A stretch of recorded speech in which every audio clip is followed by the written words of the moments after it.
Today we're talking about one of the most insane corporate takeovers in history. Seriously. This is a wild story of corporate greed, ambition, and the massive rebellion that it sparked. So, let's set the scene. It's the early 18th century, and the mighty Mughal Empire is crumbling. With no one really in charge, India became a patchwork of rival states. This chaos was a huge opportunity. And stepping right into that power vacuum were European traders, sensing a massive opportunity for profit. The main rivals? The British and the French. But the private British company could move way faster. But the British East India Company wasn't just there to trade. Nah, they wanted territory. In less than 10 years, through a few key battles, the company became masters of India's richest province. That massive payout wasn't just a bonus. It literally funded their entire military expansion across India. This is the key. The company was now the official tax collector. Think about that, a corporation governing millions.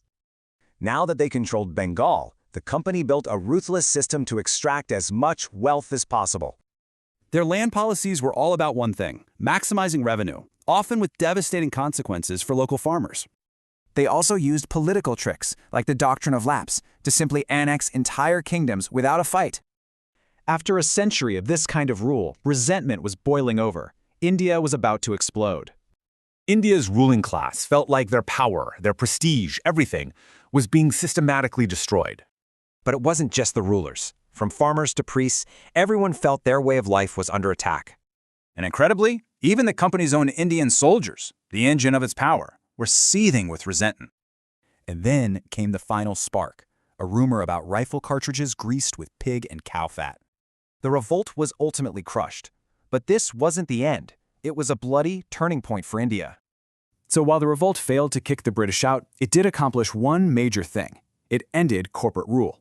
People from all across India fought a common enemy, planting the first real seeds of a national identity. So, did it fail? Well, it lit the fire that would eventually lead to India's independence.